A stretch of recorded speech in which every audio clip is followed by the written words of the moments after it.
ସବୁବେଳେ ଏଠି कर्म करी चल केबे फलर आशा रखंतु नहीं। समाज रे जदि समाज को आसीच किछि भल ही काम कर जोटा आम समाज पे भी आवश्यकता अच्छे। आउ ता सहित किछि परिवार पे भी आमर कर्तव्य अच्छे। जदि 5 जन को लेकिन आम परिवार करिछना से 5 जन को मन बुझिले जाई आम परे समाज को जीवा।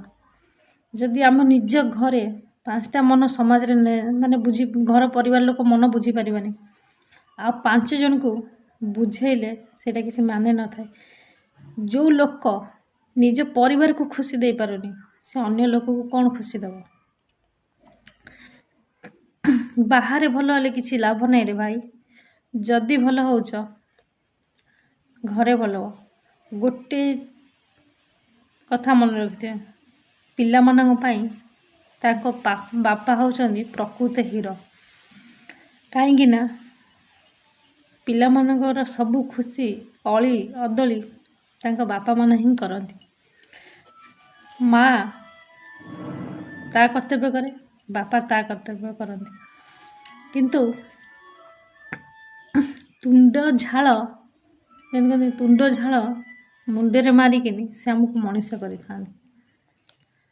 जेतबले तांकर बयस हो जाउची ना से माने जानी पारु नाती। जो माने हमर किछि भूल बुझावना आमको डिस्टर्ब कर दउछ।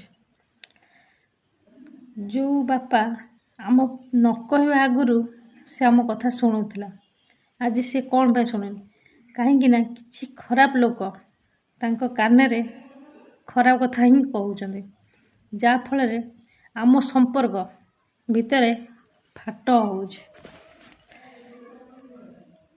प्रकृत मनीष सीए जी निज मन कथा सब शुणे क्या कथा नुहे। कहीं ना समस्ते ये स्वार्थपर समस्ते स्वार्थ रखिकी निजे निजे चलती। किए कार ये भल भाई चाहूँ कह कहीं समस्ते चाहती आम आगू जो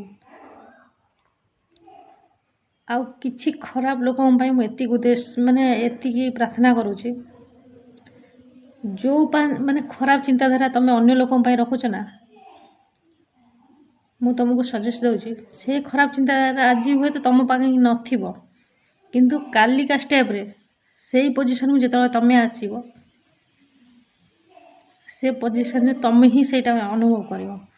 जदि क्या भल कथा शिखई पारनी खराब कथा कहब कौन पाई खराब उद्देश्य माने खराब शिखेब कौन पाई।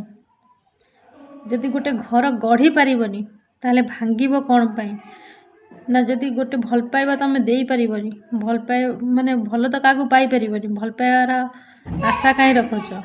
रही जय जगन्नाथ।